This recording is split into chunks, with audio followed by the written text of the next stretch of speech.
Welcome to The Call, an exclusive conversation hosted by the Chamber's Global Intelligence Desk. We're delighted you are able to join us. Please note the views of our guests today are not necessarily those of the Chamber, but we hope you will find those views as valuable as we do. Let's get started. Good morning and welcome to The Call, brought to you by the U.S. Chamber of Commerce here in Washington. I'm your host, Jay Sapsford, and here's today's question of the moment. Are we ready for a new age of great power rivalry? On Monday, the 3-year anniversary of the war in Ukraine, a new dynamic played out at the United Nations. Washington chose to side with Moscow by voting no on a resolution condemning Russia's invasion of Ukraine. The surprising move raised the prospect of shifting alliances. It also signaled that the U.S. is seeking some sort of grand reset with the Kremlin. Today's guest says this will be difficult given the ever closer ties between Russia and China. In his new book, The Eurasian Century, our guest stresses that the most dangerous geopolitical phenomenon of our era are the growing ties between our foes, China, Russia, Iran, and North Korea. All of which raises a series of questions. Can the U.S. peel Russia away from China? What does the shift say about NATO and European security?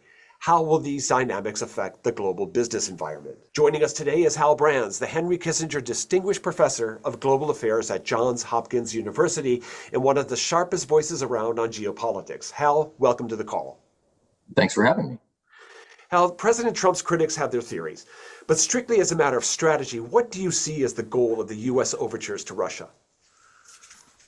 I think there's a small goal and a bigger goal. The small goal is to achieve a settlement in Ukraine. President Trump has been pretty clear that this is something that he wants to do. I think he's less concerned with the terms of the settlement than the fact that a settlement emerges, in part because I think he is genuinely saddened by the level of human and economic destruction the war has caused, but also because he has to clear the Ukraine war out of the way to get to his bigger objective, which is more of a strategic reset with Russia. There is a long and not particularly distinguished record of American administrations seeking improved ties with Russia over the past 20 years. But President Trump seems to think that if he can end the Ukraine war, he can open the door to a larger set of cooperative activities in the economic sphere, perhaps in the Arctic, and perhaps even pulling Russia away from China, or at least slowing the convergence between those two countries. Candidly, I think that's going to be very hard to achieve. I think a reset with Russia is going to be hard to achieve, but I think that's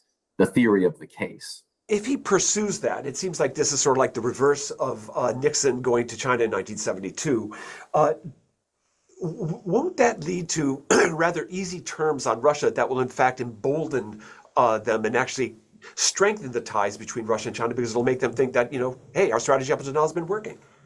I think that's one potential outcome. I think it depends a lot on how the war in Ukraine ends, if it ends, and what the terms of a settlement are. You can imagine one U.S. approach to seeking a settlement in Ukraine that would exert asymmetric pressure on Russia through harsher sanctions and other measures meant to basically force Putin to accept termination of the war along the current line of contact, and it's accompanied by robust security guarantees and so on and so forth. And I think that would have a stabilizing effect, and it would make it less likely that you would see further destabilizing Russian behavior. But you can imagine a separate scenario where the United States provides Ukraine with no security guarantees, or very weak security guarantees, or otherwise imposes concessions upon it. And candidly, I don't think the Trump administration has settled on its approach at this point. With respect to the larger question, I think there is a real danger that Russia will simply pocket whatever gains it gets out of a reset of the relationship with the United States without meaningfully turning away from China. Because I think Vladimir Putin knows that Donald Trump will be president for 4 years, and that any deal he cuts with Trump may not outlast that 4-year period. But he's got a much longer time frame in mind in his partnership with China. So I think that will endure regardless of what happens in Ukraine. Now, Hal, you're an historian. In the year 1800, the East India Company had 200,000 soldiers at its disposal. This was greater than Britain's standing army at the time. I wonder, if we're going back to an era where we have the world dominated by 3 great powers, Moscow, Beijing, and Washington, are we going to go back to an era where the business community is going to have to take their goods to market with the accompaniment of of some sort of an armed coterie or a gunboat of some sort? I'm just wondering if we're heading back at least incremental steps towards an era in which the security situation is really going to impact the way the flow of goods across the oceans and between countries. It could. I mean, I think we sometimes lose sight of the fact that the world that has existed over the past 80 years, or maybe going back further, or the past couple hundred years, if you're thinking about maritime issues, is not normal, right? So it's not normal in human history to have most countries, big and small, powerful and weak, have more or less safe and free access to the oceans. There was a period where privateers and pirates and national rivalries stood in the way of that sort of access. And so we sometimes take for granted how much the international economy has flourished in this climate of security that the United States has provided. And thanks to the public goods, freedom of navigation, for instance, that the US provided and that Britain to a certain degree provided before that. We're getting a preview of what I think a post-American world would look like right now with what we are seeing in the South China Sea, where China has basically claimed about 90% of that massive waterway as its own sovereign possession. And we saw it in the Red Sea and the Gulf of Aden last year, where the Houthis really achieved a remarkable disruption of freedom of the seas through, comparatively low-tech military offensive. And so if we do find ourselves in an age where the U.S. decides for whatever reason that it's no longer in the global public goods business, then either a separate arrangement, a separate coalition of nations will have to emerge to secure the seas and provide other public goods, or we risk a reversion to a much more chaotic anarchic era in which it'll be sort of every nation or every firm for itself. Even if the risk of that happening, it suggests to me that this is going to see a massive increase in defense spending. Is the global industrial base ready for this? No, just to give you a very blunt answer on that. The Europeans, just to take one example, have the will to increase defense spending pretty significantly at the moment. They do not have the ability to increase that defense spending in a productive way because the European defense industrial base has atrophied dramatically over the last 35 years. And so ramping up production and ramping up levels of productive spending is probably a 5 to 10 year project for most European countries. Candidly, the United States is not ready to absorb a big plus up in defense spending either. And so, defense hawks, and I would place myself in this category, argue that the United States is way undershooting on what it needs to be spending on defense in this dangerous world. But if you gave the Pentagon twice as much money tomorrow, it could not productively spend that money next year because there's not the production capacity to accommodate it. Now, you need more money so that you can, conclude contracts to buy more things, and that gives firms incentives to invest in new production lines and things like that. So it's a little bit of a chicken and egg problem, but no, as things currently stand, Western defense industrial bases are not up to the task. To pivot a little bit to Europe here, where does Europe fit in to the grand strategic sort of landscape if we are sort of incrementally shifting towards a new era of great power rivalries? Well, traditionally, Europe has been sort of the closest strategic partner or strategic adjunct of the United States. During the Cold War, it was the Western European community that was sort of the heart of the free world, along with the United States, and that's expanded to include, most of the continent since the Cold War ended. And for a whole generation, multiple generations of American policymakers, it was unthinkable that that relationship could be severed. I don't know that it's on the verge of being severed, but it's certainly being tested in some very profound ways right now. And so where Europe ends up is a little bit uncertain. And I think the nightmare scenario for European leaders is that they are going to find themselves sort of the weak fourth player in the modern world. And they will be squeezed by an aggressive Russia on one side, an economically predatory mercantilist China on the other side, and perhaps a more hostile United States on the third side. And that's a world in which I think Europe will find it very difficult to compete because of its economic weaknesses and because of the political malaise that's at work across much of the continent. Okay, well, that tees up very nicely one of our audience members' questions here. What are the odds, do you think, for the U.S. to pull out of NATO? Or can NATO get rid of the countries not meeting their defense spending targets? That's a two-part question there. So the second one is a little bit complicated. There is no mechanism for NATO to kick countries out of the alliance. Major decisions have to be taken by consensus, which means that the country in question could block its own expulsion or suspension from the alliance. And so there's no multilateral mechanism to shrink NATO. Now, there are potential workarounds. NATO, we often think of NATO as a multilateral alliance, and it is, but for most countries in Europe, it's actually a bilateral relationship with the United States. Like that's what they care about, right? If you are in Poland, you don't care whether Spain is going to come protect you when you get attacked. You care whether the United States is going to protect you when you get attacked. And so the United States has the option of suspending its treaty commitments to countries that are not, pulling their fair share of the load in a collective defense capacity. And the United States has done this before, though not in the NATO context. It did this to New Zealand in the 1980s. So that's one option. Another option is that, the members of NATO could simply withdraw and form a new alliance, sort of formed around the most vibrant military spenders of the bunch.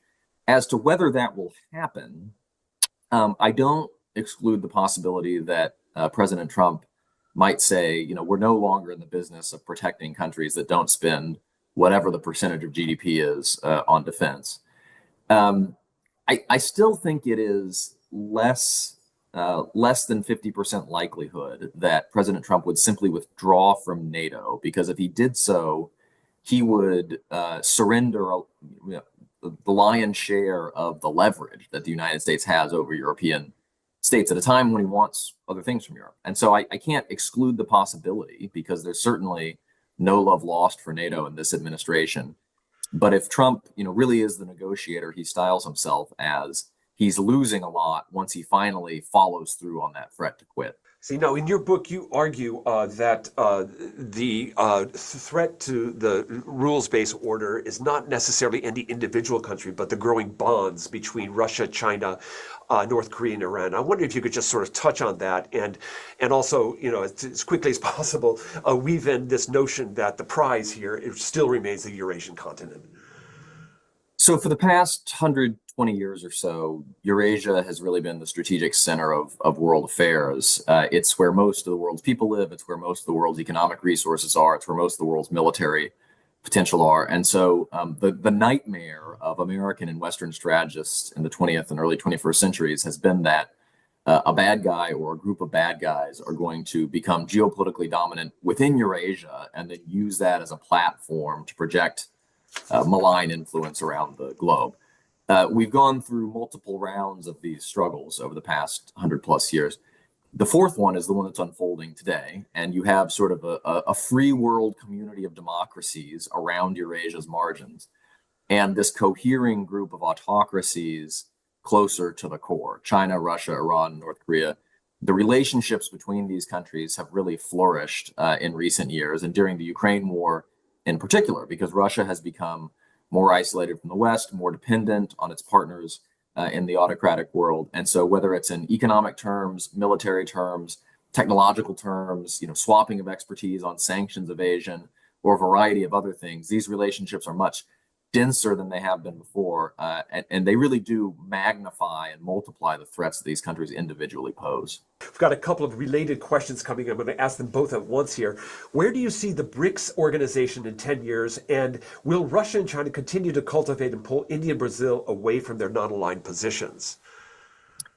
So BRICS is useless as an institution and important as a symbol. It's useless as an institution because the interests of its members, particularly its key members, the BRIC countries, diverge so fundamentally on both economic and strategic issues that there is very little chance of BRICS working as a geopolitical bloc, right? India and China, have been engaged in sort of a low-grade confrontation along their border for decades. They're not about to start working together to sort of remake the way the world works. BRICS matters as a symbol because it is symbolic of the fact that many countries in the global South and also beyond it have a certain frustration with the way that the international order led by the United States and the West has developed and would like to pursue alternatives, whether that's de-dollarization or a variety of other things. The progress that's been made, I would say, is modest at best on most of these issues, but it's symbolically important nonetheless. And what was the second part of the question? The second part of the question is, will Russia or China succeed in pulling the traditionally non-aligned countries like India, Brazil, they kind of go back and forth, will they have success in pulling them into their sphere of influence? I think it's not particularly likely. I think, India still believes that China is sort of useful economically, but more of a strategic adversary than a strategic partner. The Indians do like and want to protect their relationship with Russia, which is important as a source of cheap oil and as a source of defense items. And more broadly, the Indians just like to live in a multipolar world rather than one that is dominated by the U.S. and its allies. But that same viewpoint, I think, makes it unlikely that India would cast aside non-alignment in either respect, either to partner fully and sort of in an alliances with the United States, or to go the other way and line up with Moscow and Beijing. Now, in the final chapter of your book, you touch a lot on China, write very eloquently about this. Up until now, Xi and his predecessors have been riding this wave of ever-expanding sort of economic possibility growth, and their manufacturing output has just been taking the world by storm, and that has expanded their options.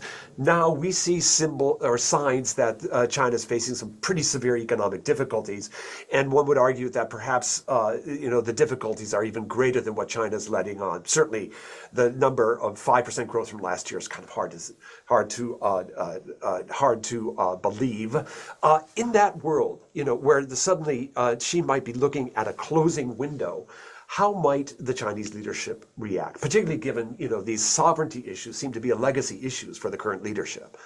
Yeah, it depends a lot on the precise circumstances, but I'll just say that historically speaking, countries that want to change the way the world works, what political scientists would call revisionist powers, they typically become most dangerous not when their trajectory is like this, but when their trajectory is like this, right? Yes. When they peak and they worry that decline is about to set in, and they conclude that they have only a limited period of time in which to achieve the gains that they have been trying to achieve.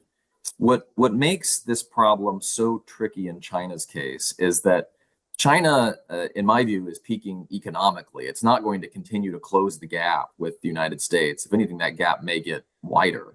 But it's not peaking militarily, and its military strengths will continue to increase vis-a-vis the United States and its allies, at least for the next half decade, before some of these defense programs that the U.S. and its friends have been undertaking kick in. And so I get concerned that as we get toward the latter couple of years of this decade, China will be more risk prone and more willing to risk confrontation, in particular, to achieve unification with Taiwan or other of these legacy goals that you mentioned, because there may be a sense that the time is running out to do so. Right. All right, Hal, we're running up to our time. I wonder if you might sum up for our members what businesses might keep in mind as these alliances continue to shift.